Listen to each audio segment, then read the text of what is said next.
Pues muy buenos días. Qué gusto que llegara este momento después de varios meses de preparar el encuentro y de recibirnos aquí en la UDEM. Y especialmente, bueno, ya explicaba Dorismilda el sentido del programa. Pensamos que al estar en el noreste de México, ¿no? Y que de alguna manera también somos frontera en Monterrey, porque aunque digamos, no es una ciudad fronteriza como Tijuana, San Diego, pero sí vivimos inmersos en una dinámica fronteriza. Y bueno, pensamos también en esta importancia de no hablar de una sola frontera norte, ¿no? De hablar de varias fronteras. Y es por eso que agradezco mucho a Antonieta Mercado que haya aceptado acompañarnos, porque bueno, ella ha vivido, ¿no?, de cerca la dinámica fronteriza del noroeste de México, pues la dinámica que se da en Baja California y California. Y quisiera leer un poco sobre la trayectoria de Antonieta Mercado. Es profesora asistente de Comunicación y Justicia Social en la Universidad de San Diego. Imparte clases sobre medios y conflicto, medios internacionales, introducción a los estudios de medios, relaciones públicas y movimientos sociales. Su trabajo se centra en las prácticas de comunicación y ciudadanía de los inmigrantes indígenas mexicanos en los Estados Unidos y cómo esas prácticas se extienden a la esfera pública transnacional, contribuyendo a formas de ciudadanía mundial o cosmopolitismo de base. Ha estado trabajando recientemente sobre el impacto de los festivales culturales en la esfera pública. Es miembro de BINACOM o BINACOM, una organización binacional de comunicación que reúne escuelas de comunicación tanto en Estados Unidos como en México. Asimismo, ha presentado su trabajo en diferentes congresos internacionales como la Asociación Internacional de Comunicación y la Asociación Internacional para la Investigación de Medios y Comunicación, entre otros. Actualmente es voluntaria del Frente Indígena de Organizaciones Binacionales FIOP en San Diego, donde organiza talleres de alfabetización mediática. Antonieta Mercado trabajó anteriormente como oficial de prensa e información en el Consulado de México en San Diego. Posteriormente trabajó como periodista independiente, escribiendo artículos para distintos diarios como La Opinión, Hoy y Reforma. Combina su experiencia profesional previa en diplomacia, periodismo y activismo social con sus intereses académicos para que sus clases sean propicias para el aprendizaje práctico, pero también para el autodescubrimiento y el respeto por los demás. Ha impartido clases sobre comunicación política, medios étnicos e inmigrantes en los Estados Unidos, comunicación como fuerza social, la industria de las relaciones públicas, medios internacionales y análisis de contenido de medios. También trabajó en el programa de Dimensiones de la Cultura de Thurgood Marshall College en UCSD. Pues, sin más, le doy la bienvenida a la doctora Antonieta Mercado. Es un honor tenerte aquí.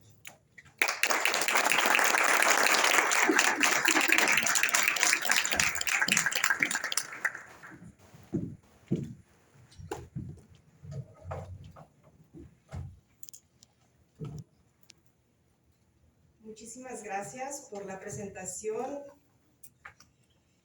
y bueno, pues muy buenos días. Es un honor para mí estar en esta presentación que inicia el 34 Encuentro Nacional de la Asociación Mexicana de Investigadores de la Comunicación, aquí en la ciudad de Monterrey, en donde nos ofrecieron una cálida bienvenida, la ciudad y las personas.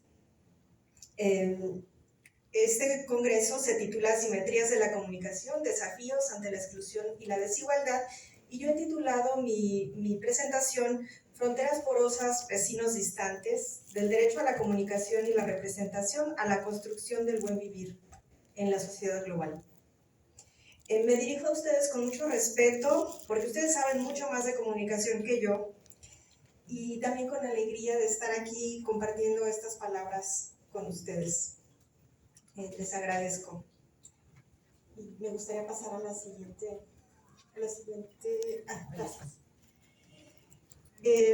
Ahora abordo estos temas. Les estoy mostrando una fotografía de Rebecca Blackwell. Es una gaviota cruzando la frontera. Este es el muro que está en playas de Tijuana y en San Isidro. Cerca de ahí, esta es la barda que parte del Océano Pacífico. Y bueno, quiero decirles que este es el lugar en donde me ha tocado vivir en los últimos 27 años, pero quiero quedar claro con ustedes que también tengo un sitio de enunciación y abordo estos temas desde la contradicción de mi lugar de enunciación. Como mestiza, que es en sí una identidad impuesta por el Estado-Nación mexicano, soy clase trabajadora, nacida en Ciudad Nezahualcóyotl, en la periferia de la Ciudad de México, como la primera persona de mi familia en acceder a la educación superior a través del sistema de colegios de ciencias y humanidades de la UNAM, como migrante que vive en lo que ahora es la frontera México-Estados Unidos, en la zona de San Diego-Tijuana, que es esta zona, y que ha sido territorio Kumeyaá desde tiempos inmemoriales. También como estudiante graduada y ahora como profesora universitaria, soy una persona que se acercó a la universidad con la idea de que la educación es liberación y que ha tenido que vivir las contradicciones que la organización de la academia como institución puede ejercer sobre la multiplicidad de saberes comunitarios al querer analizar todo desde la supuesta universalidad, que en realidad es una forma muy particular y localizada de ver el mundo a través de lo eurocéntrico y llamado occidental. Reivindico también lo que la socióloga aymara Silvia Rivera Cusicanqui ha dicho sobre el mestizaje, que lejos de ser una síntesis tranquilizadora de opuestos, promovido como una identidad para la construcción del nacionalismo en muchos países en América Latina, es una contradicción que ella llama cheje, en aymara, que significa algo así como jaspeado, como manchado, no necesariamente malo, pero en donde los elementos que lo componen no se fusionan, sino que coexisten en sus diferencias, no siempre de manera armoniosa y siempre de forma contradictoria. La contradicción y la paradoja forman parte cotidiana del mundo al que hemos tenido que habituarnos los seres que ha producido y sigue produciendo el orden colonial.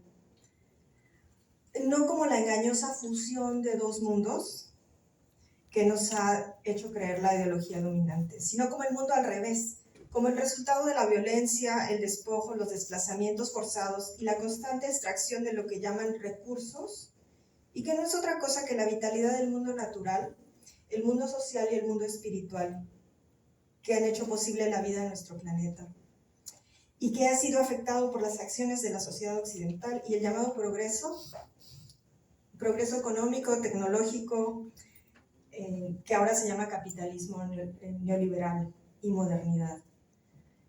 Y bueno, así como estaban reflexionando la doctora Doris Milda al principio, estamos cuestionándonos muchas cosas después de haber pasado estos 3 años con una pandemia global, ¿no? Estamos cuestionándonos cuestiones importantes de para qué nos sirve la comunicación, qué podemos hacer con la comunicación. Voy a cambiar la diapositiva. Aquí les muestro un mapa. Les había comentado que la comunidad Kumeyaá del lugar donde yo vivo, cuando les preguntan, bueno, ¿cuánto tiempo tienen aquí? Ellos te dicen desde tiempos inmemoriales, ¿no? Ellos han vivido ahí. Es muy común escuchar la versión de que también esa parte era México, sí era México, pero antes de ser México era territorio Kumeyaá. Y las fronteras, esta frontera y este muro que se ha estado construyendo desde 1994 atraviesa el territorio Kumeyaá y lo divide en 2 naciones, cuando en realidad es una nación.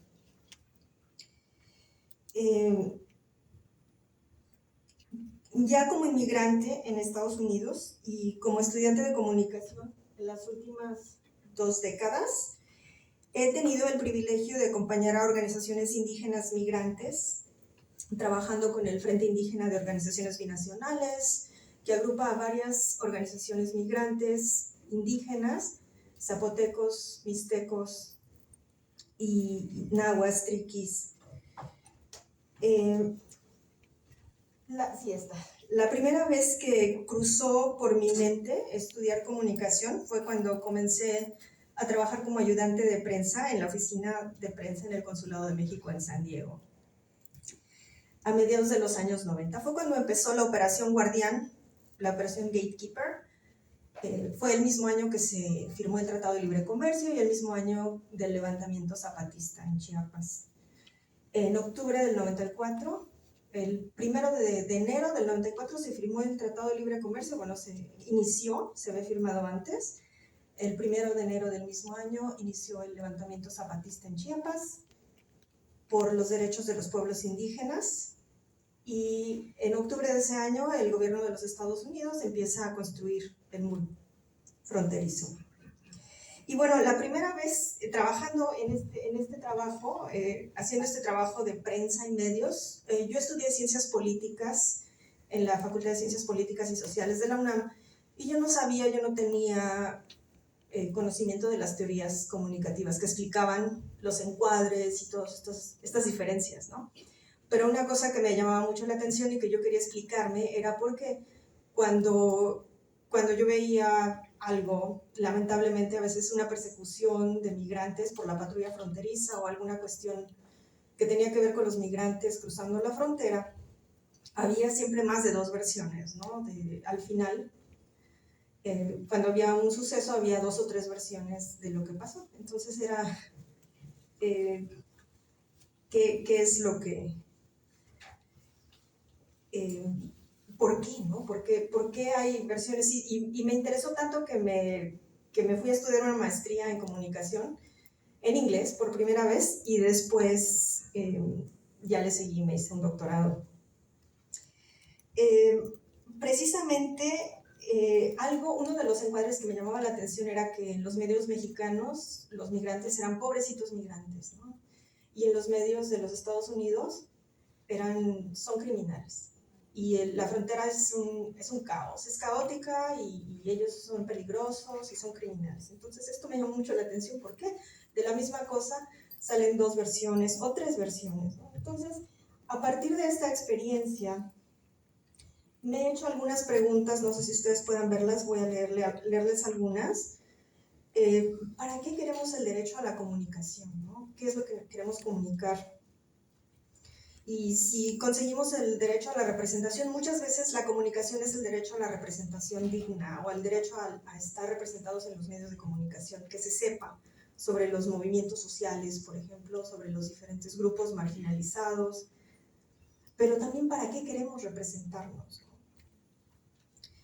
¿Queremos ser nosotros mismos? ¿Podemos representarnos como nosotros mismos o como aspirantes a la idea del ser global occidentalizado? Y algunas preguntas que han surgido más tarde con mi trabajo como docente y con mi trabajo en comunidades indígenas migrantes es cómo podemos estudiar lo propio nuestro, nuestras propias maneras de hacer conocimiento desde nuestro lugar de enunciación, desde donde estamos parados, desde Latinoamérica, desde las epistemologías del sur global, y por qué es importante pensar en la comunicación desde estas epistemologías. Las tenemos y a veces yo siento que no se han incorporado tan extensamente en el estudio de la comunicación. ¿Y cuál es nuestra concepción de la comunidad y la esfera pública, ¿no? Entonces, para esto, yo parto desde esta idea del derecho a la comunicación, que es un debate que se hizo en la UNESCO, en la ONU, sobre todo de los países durante la Guerra Fría, de los países no alineados, ¿no? Viene de todo este debate que se hace en la UNESCO. Y finalmente hay el artículo 19 de la Declaración de los Derechos Humanos, que es el derecho a la comunicación, ¿no? Entonces aquí está, este es el texto directo del derecho a la comunicación, que es el derecho que tienen todos los individuos y las comunidades de que sus historias y puntos de vista sean escuchados. Y esto me llamó mucho la atención porque precisamente habiendo estudiado en los Estados Unidos en una disciplina que se inició su sistematización precisamente en los Estados Unidos, enseño clases sobre las relaciones públicas y movimientos sociales y bueno, les estoy mostrando una fotografía de Edward Bernays, que fue la persona que sistematizó la propaganda y le llamó relaciones públicas. Él dijo, bueno, así le vamos a llamar, ¿no? Porque propaganda tiene mala fama. Y ahora se llama comunicación estratégica.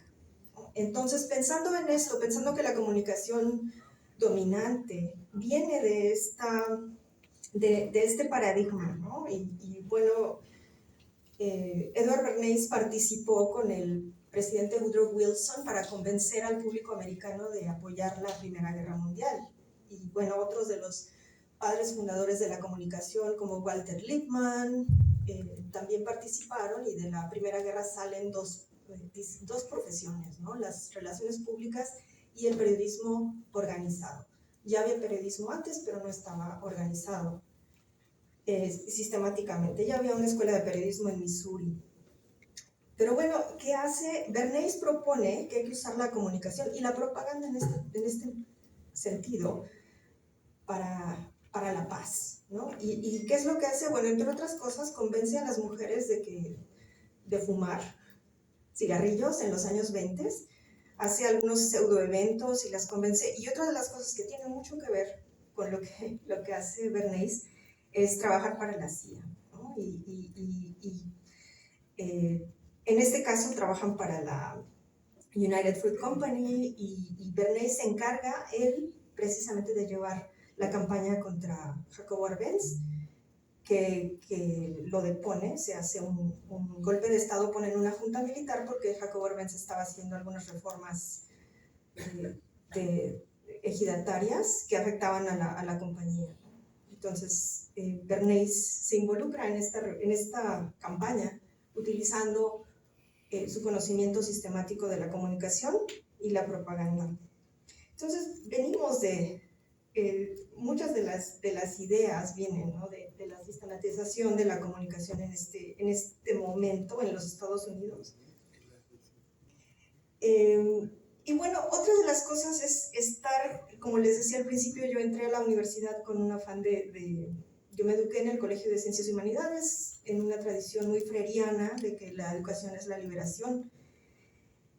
Pero he tenido que enfrentar también que las universidades, trabajando con comunidades migrantes indígenas, a veces las universidades no reflejan el conocimiento y los conocimientos comunitarios que he tenido el privilegio también de aprender, ¿no? Hay muchas fronteras, hablando de fronteras, que son porosas y a veces no. Han sido las universidades un proyecto para perpetuar, para integrar, para asimilar a las personas al conocimiento occidental o universal. Y bueno, hablando desde mi punto de donde estoy ahora, donde me encuentro en la frontera, cuando estaba estudiando las comunidades, para mi doctorado en las comunidades indígenas migrantes, me puse a pensar, ser indígena y migrante no es una contradicción. ¿Cómo puedes ser indígena y cómo puedes ser migrante a la vez, ¿no? Entonces hay algo que te está produciendo, que está produciendo tu identidad. Y bueno, la palabra migrante también es relativamente nueva. También he aprendido que los estadounidenses, cuando viajan y cuando viven en otros países, en México hay más de 1 millón de estadounidenses viviendo aquí y no les decimos migrantes, ellos se dicen expats. Nunca se llaman migrantes. Migrantes somos nosotros, ¿no? Los que venimos del sur global. Pero bueno, aquí están las imágenes, ¿no? Que hay en los medios de los migrantes. Esta es una embarcación con migrantes cruzando el Mediterráneo. Y siempre esta imagen es tomada por Leo Chávez, que es un antropólogo de la Universidad de California en Irvine. Y me gusta mucho, es una imagen de los 80s, pero no es que me guste estéticamente, pero ilustra perfectamente lo que esa construcción de, bueno, los migrantes son criminales, ¿no?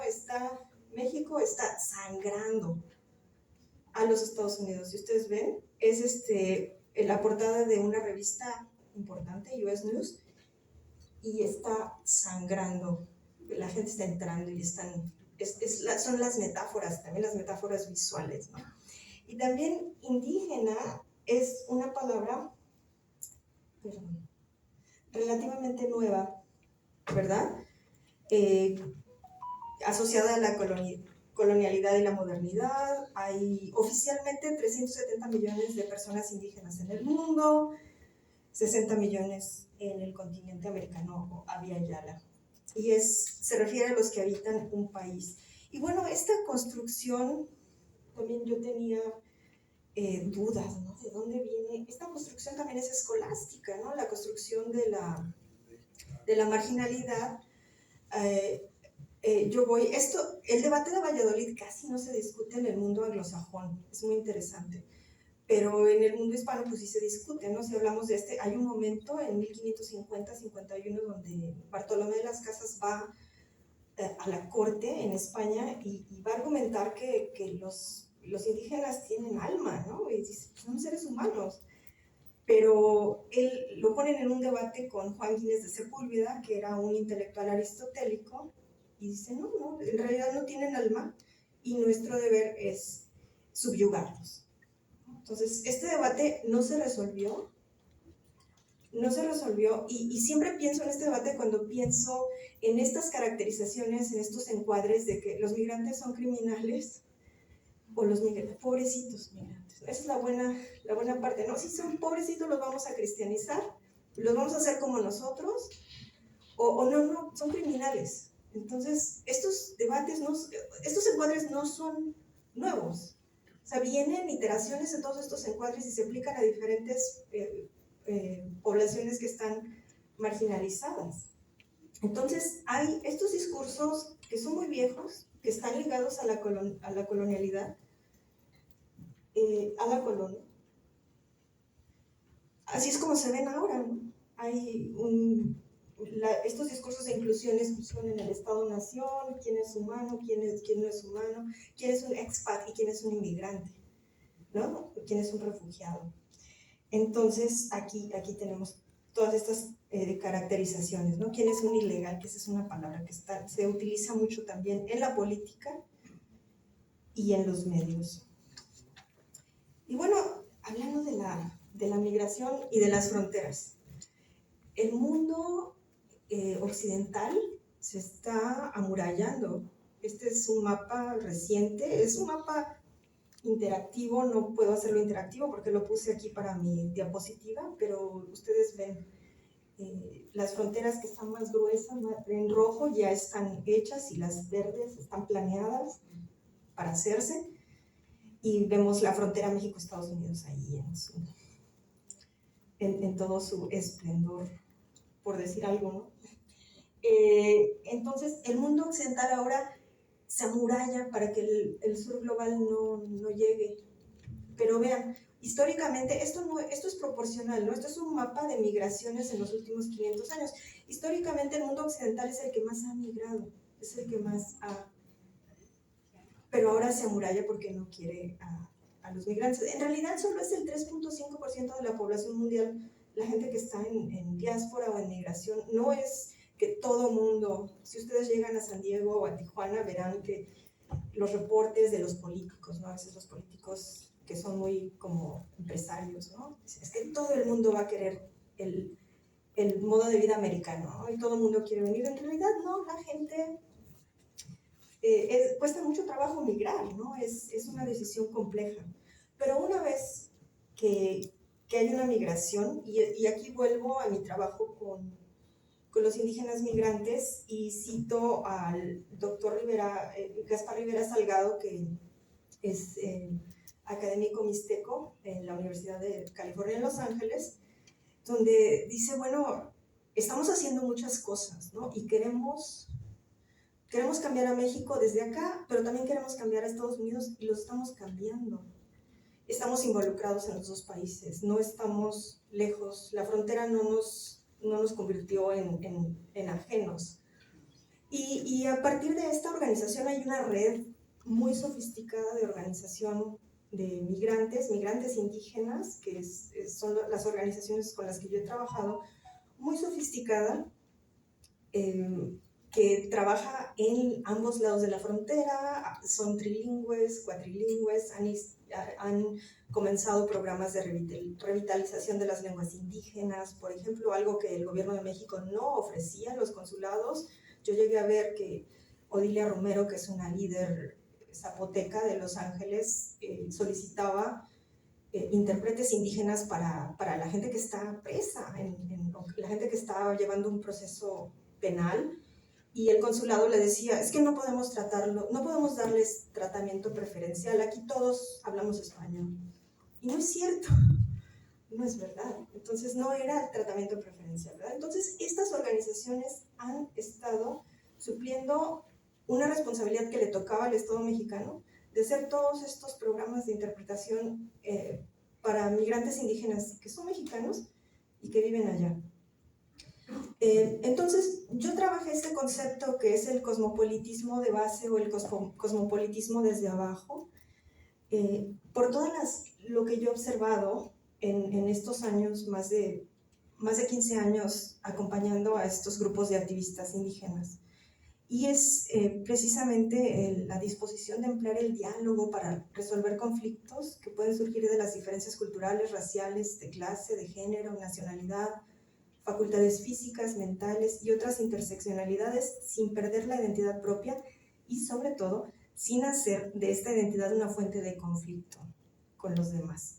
Los cosmopolitas desde abajo reconocen abiertamente las jerarquías de poder y desarrollan prácticas comunicativas y comunitarias ciudadanas para eliminar o disminuir esas jerarquías. Y bueno, esto es precisamente lo que yo aprendí. Aquí está la doctora Claudia Magallanes Blanco, a la que yo cito muchísimo porque ella ha trabajado en prácticas comunicativas y yo recuerdo trabajar desde la idea de Habermas, desde la esfera pública. Pero yo, la teoría, cuando yo estaba trabajando estas prácticas, no, era una teoría totalizante, ¿no? De la esfera pública, y les voy a explicar después por qué y cómo traté de compaginar las dos teorías, ¿no? Pero bueno, estas son algunas de las teorías de los teóricos y teóricas importantes, por supuesto, el movimiento zapatista, Silvia Rivera Cusicanqui, la doctora Claudia Magallanes, Juan José Bautista Segalés, Floriberto Díaz, que ha trabajado la comunalidad precisamente, que es la definición como un sistema activo de producción y transmisión del conocimiento en comunidades originarias, y que está constituido por formas únicas de organización de la vida que son diferentes a las formas de organización en sociedades occidentales. Por ejemplo, la madre tierra tiene agencia, tiene poder. La toma de decisiones a partir de las asambleas comunitarias, el servicio comunal o tequio, el trabajo colectivo y el trabajo ligado a los rituales y las ceremonias que expresan la identidad de la comunidad. Todos son componentes de esta comunalidad. Y bueno, esta es la definición de Floriberto Díaz, que era de la comunidad Mije. Y esto es como el corazón de lo que he estado trabajando, ¿no? Vengo con una formación más occidentalizada, desde un punto de vista, ver la comunicación desde un punto de vista más habermasiano. Y hay algo que también aprendí, pues, con el contacto y con el acompañamiento de estas comunidades que aprendí en la comunidad, en el trabajo, es que la teoría de Habermas no me servía, ¿no? La definición habermasiana de la comunidad es un lugar en el que un grupo de individuos o los individuos de un país o de una comunidad se juntan para dialogar cuestiones del interés público de una manera racional. O sea, desde ahí ya había un problema, ¿no? Y bueno, la comunidad con la que yo estaba trabajando no concebía, la comunidad no concebía solamente los individuos, ¿no? Descorporizados, decía Juan José Bautista Segalés, decía, bueno, sí, los individuos no tienen a la naturaleza y no tienen el mundo natural y el mundo espiritual, entonces ¿qué hacen, no? ¿Qué hacen en estos diálogos? Entonces, la concepción indígena de la comunalidad es tripartita, que es intersubjetiva, la parte habermasiana, la relación con los otros, nuestros parientes humanos, también los parientes del mundo natural o de la Pachamama, los animales, los árboles, las flores, y bueno, aquí ya se me pasó algo en inglés también, les decía. Y los parientes espirituales, ¿no? Que en México tenemos la tradición del Día de Muertos, ¿no? Cada octubre, noviembre, ponemos los altares en las casas y pensamos que vienen nuestros ancestros, ¿no? A visitarnos. Y bueno, es parte, si ustedes se ponen a pensar, es una concepción diferente. La concepción de la comunidad indígena o de los pueblos originarios a la comunidad habermasiana, que es la comunidad occidental. Y bueno, ¿cuáles son las implicaciones de esto? ¿No? Es una forma también de ver la vida, no es, bueno, voy a aprender estos 15 pasos del buen vivir y de la comunalidad y los voy a adoptar a mi vida sin pensar mucho. No es así, es cambiar un poco en lo que está uno pensando. Aquí están dos ejemplos de esta forma de concebir la vida, de concebir la comunicación y concebir estar en este planeta. El respeto por los ríos. Tenemos el caso de Berta Cáceres, que defendía el río Lenca y que fue asesinada por empresas mineras, ¿no? Que estaban ahí usando el agua del río. Y también tenemos en los Estados Unidos los Sioux en Dakota del Sur, que se declararon defensores del agua y que los medios de comunicación les costaba mucho trabajo. Bueno, pero usted es activista, usted está oponiéndose a un oleoducto. No, yo soy defensor del agua.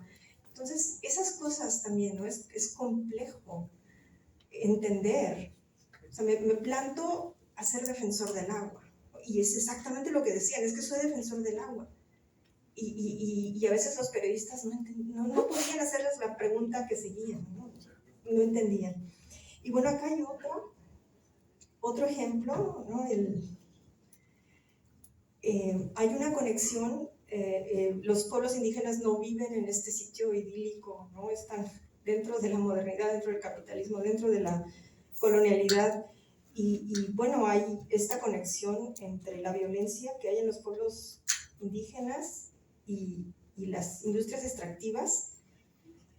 El conocimiento indígena que ahora se está usando no es algo que se pueda solo sacar y utilizar así, sino que también implica cambiar las formas en las que se piensan, ¿no? El significado del desarrollo para los pueblos indígenas es la extracción, el desplazamiento. Y miren, les voy a enseñar, hay un mapa que es interactivo que no pude poner en mi diapositiva, pero les voy a enseñar un mapa.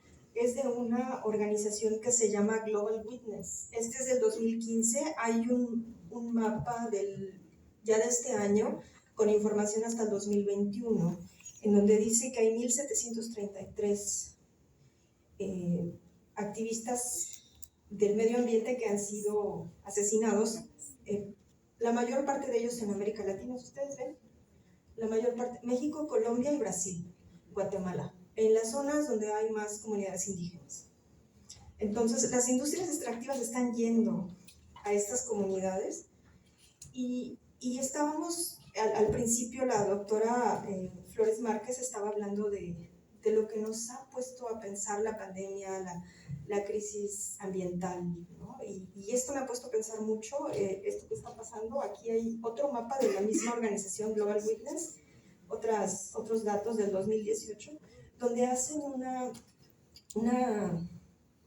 cruce de datos, ¿no? De dónde están muriendo, bueno, dónde están asesinando a los activistas del medio ambiente y cuáles son las ligas que hay a las empresas extractivas.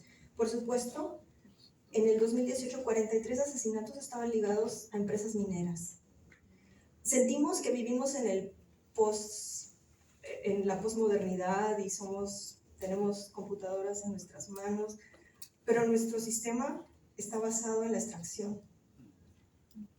Vivimos en un sistema que está basado en la extracción, nuestra economía está basada en esta extracción. Muchos, como el litio, por ejemplo, ¿no? Que ahora que es muy demandado para los electrónicos. Las industrias de agricultura, el agua y las presas, la tala de bosques, la caza, la pesca. Aquí hay varias industrias. Estas son industrias globales que están involucradas en los asesinatos en su mayoría indígenas. Y aquí hay más, estos son datos más recientes, ¿no? Del 2021. Y bueno, el activismo indígena se ha vuelto transnacional, se ha vuelto también cosmopolita. Los grupos migrantes indígenas con los que yo trabajo están conectados con organizaciones internacionales que están trabajando, precisamente están haciendo este tipo de activismo, ¿no? Contra las empresas extractivas que han propiciado también la migración. Y una de las cosas, antes de terminar, que me gustaría puntualizar es cómo en los medios hegemónicos, ¿no? En la cultura hegemónica o en la cultura dominante se habla de la crisis ambiental como un problema generacional, ¿no? Que la gente adulta, la gente mayor, lo hizo muy mal, consumimos mucho y ahora los jóvenes no tienen un mundo. Y hay mucho, de verdad, Greta Thunberg es una de las exponentes, ¿no? Pero si ustedes ven los pueblos indígenas, los pueblos indígenas han pagado con su vida por siglos estar cuidando a la madre tierra y al medio ambiente. Entonces no es un problema generacional, es un problema de sistema que está ligado a las empresas extractivas coloniales. Y la migración indígena también está ligada a las empresas extractivas coloniales. Muchos de los líderes migrantes han llegado a trabajar a los campos de cultivo de maíz en Iowa o en California, en el Valle Central, y han dejado de cultivar la milpa. Llegan a trabajar con estas grandes empresas que producen y usan pesticidas, y también hay un montón de problemas de salud en la gente, precisamente por el uso de los pesticidas. Y bueno, acá hay algunos otros ejemplos de minería y de cómo afectan los mantos acuíferos y cómo afectan los ríos. Y bueno, al final yo les había prometido hablar del buen vivir, que es, ¿qué quiere decir? Bueno, es el Sumac Kasai en quechua y el Sumac Maña en aymara, y han sido adoptados algunos principios del buen vivir que tienen que ver con esta comunalidad y con este estar en la tierra y concebir a la madre tierra como un ente vivo, un ente que decide, ¿no? Y yo cada vez estoy más convencida, no sé si ustedes han visto la ciudad de Nueva York en los últimos días, llena de humo. Hay unos incendios forestales enormes en Canadá y ha llegado el humo a Nueva York. Tengo algunos amigos en Nueva York, yo vengo de California y los incendios en California son comunes, aunque también ahora están utilizando el conocimiento indígena de la quema ceremonial, que se había prohibido por siglos, para controlar incendios, porque los grupos indígenas de California saben que hay que quemar de manera ceremonial y de esa manera se evitan los mega incendios, ¿no? Entonces ya se está trabajando con esto. Y estas quemas ceremoniales son siempre con el respeto y hablando, ¿no? Con la madre tierra, con los árboles, con el agua, con las montañas. Entonces, eso es el buen vivir. Alejandro Barranquero ha hablado mucho, ¿no? De que es necesario hablar sobre la descolonización, sobre el buen vivir en la comunicación, de centrar esta visión del desarrollo instrumental. Esto ya lo había dicho Arturo Escobar también. ¿Y para qué necesitamos la comunicación? ¿Para crecer? ¿Para hacer lo que Edward Bernays, convencer a la gente, a las mujeres de fumar? ¿O para qué necesitamos, ¿no? Para acusar a un gobierno comunista durante la Guerra Fría? ¿Para qué necesitamos, no? Necesitamos para la coexistencia, y también cómo nos vamos a empezar a comunicar con la madre tierra. La gente está resistiendo. Aquí les traigo esta foto, me la prestó Francisco López Bárcenas, dice que Virgencita libra a mi familia de las minas, es en Oaxaca. Y bueno, ¿qué nos queda? Organizarnos contra esta lógica extractivista es complicado, las economías dependen de esta lógica extractivista. Hay varios ejemplos, el ejemplo de los zapatistas que se levantaron contra el neoliberalismo, que están haciendo comunidades independientes, pero también el ejemplo de los indígenas migrantes, ¿no? Que han bautizado esta red muy cosmopolita que va desde Oaxaca hasta Alaska, lo han bautizado Oaxaca, California. Entonces, y así es, miren, esta es una demostración que hicimos en la frontera, una manifestación, y aquí está José González, uno de los miembros del Frente Indígena de Organizaciones Binacionales, que tiene Oaxaca, California en su camisa. Y bueno, a través de la participación cívica, a través de la organización en redes, a través de la organización cívica. Y por último, para terminar, dejo unas preguntas también. Espero no ser prescriptiva, todas estas cosas son cosas que he pensado desde toda estos cambios, ¿no? Estos cruces de fronteras, de clase, raciales, nacionales. ¿Qué podemos hacer? Pensar más allá de las metodologías y epistemologías del pensamiento llamado universal, que en realidad es un pensamiento situado en Europa, el Estado-Nación, la Revolución Francesa, etcétera, los griegos, ¿no? la cultura griega. Recobrar sin apropiar la filosofía de los pueblos originarios del continente y entender las condiciones relacionales y sociales que han generado con ese pensamiento. Establecer relaciones no extractivas con la naturaleza y con los demás. Esto también lo cito de Francisco González Bárcenas, que también es un teórico importante indígena, que trabaja en la Universidad de San Luis, en el Colegio de San Luis, perdón. El capitalismo nos ha condicionado al extractivismo en todos los ámbitos de la vida, en las relaciones personales, en las amistades, en las relaciones profesionales también, incluso en la manera en que generamos conocimiento, ¿no? y en la manera en que generamos el arte. Entonces, pensar todas estas cosas, repensar la universalidad como la pluriversalidad. Todos venimos, por eso les decía al principio, tengo un punto de enunciación, tengo un punto de partida, desde ahí conozco el mundo y todos tenemos un punto diferente. Y como dicen los zapatistas, es muy importante, queremos un mundo en donde quepan muchos otros mundos. Les agradezco mucho este día y gracias.